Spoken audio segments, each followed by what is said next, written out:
Well, you heard earlier about the huge impact the impending industrial gas shortage will have on our industry and our economy. Busi Mavuso is the CEO of Business Leadership South Africa. Busi, good afternoon to you. Made the point, speaking to an expert a few minutes ago, that there were huge warnings about this looming, impending crisis years ago, and no one seemed to do anything. What do you think went wrong? Yeah, and I think it precisely what goes wrong all the time, Stephen. We know about these looming crises. There are warnings earlier on, but nothing is being done about them. If I'm not mistaken, this one goes back to, is it 2010 or 2019, if I'm not mistaken? But I think it's an issue that industry has actually highlighted quite some time back. And now, in terms of where we are sitting as a country, we are probably going to be sitting with 70,000 jobs being affected, about 500 billion rands to the economy, which is now at risk. There's about 400 SMMEs that are going to be impacted, 8,000 households that will be directly impacted by the suspension in gas supply.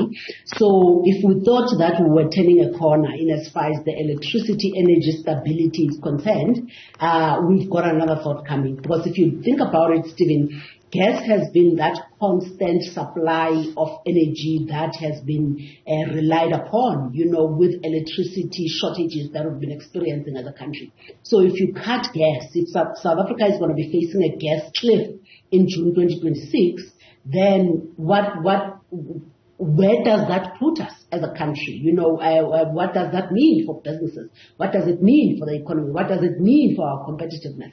So it is a real problem, and I really hope that an intervention can come in place in the next at least 4 to 6 months, with government committing. And DMRE apparently has been engaged on this for quite some time, and nothing has actually been done about it.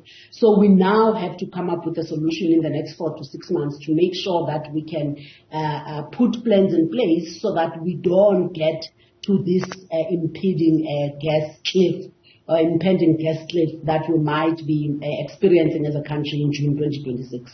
We've seen over the last couple of years, particularly since the pandemic, and then, of course, problems at Eskom and in other areas, that government and business, I think, have grown more used to working together. Do you think this current environment will make it possible for government and business to work together to fix this? We will have to, because, if 500 billion is going to be lost to the economy, if 70,000 jobs are at stake, businesses are going to be the biggest losers. A whole lot of industries in a whole lot of sectors, stemming from manufacturing to tourism, hospitals and a number of other industries are really going to be affected. So business will have no choice but to look at how we roll up our sleeves and work with government to make sure that we solve this problem.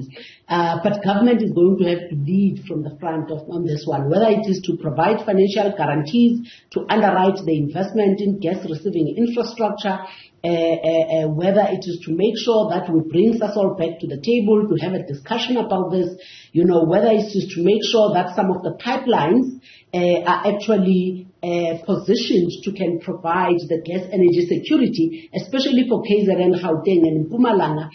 All of those are solutions that we're going to have to look at, or whether it is to get Eskom as part of its short-term power purchase program to increase the power availability to procure additional electricity from planned gas to power developments in Mozambique. That is also an option. So there are multiple options that we've been talking about, Stephen. But if we don't bed something down in the next 4 to 6 months, this is a long-term, investment that needs to be put in place. Opening a pipeline from one country to the other, is not something that can be done in a matter of months or in a matter of weeks. It normally takes years to plan. So we're going to have to reach a solution in the next 4 to 6 months so that we can ensure that we don't face this gas cliff in 2026 June as a country. There are a lot of moving parts and a lot needs to happen very quickly, and you've explained some of the complexity of it. I just worry, after electricity, after water, now gas, that we may be missing the next crisis to come along.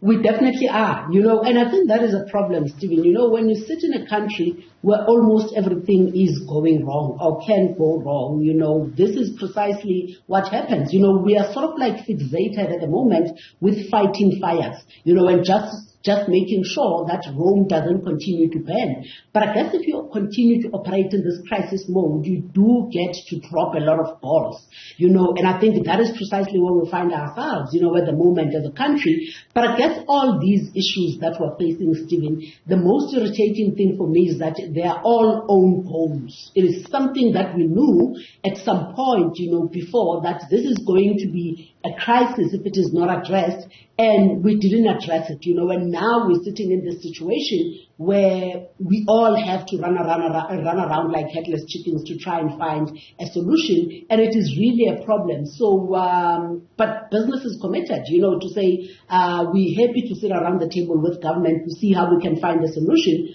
But again, this is similar to the 4 network industries that we have in this country. It requires a lot of investment. It is a developmental, issue that government should have actually addressed. So it needs government to actually play a leading role in as far as this is concerned, and business supporting. So we'll continue to prompt government to come to the table and come to the party so that we can come up with a solution before our economy is sunk into an even deeper crisis than what we are currently experiencing as a country at the moment. Busi Mavuso, thank you.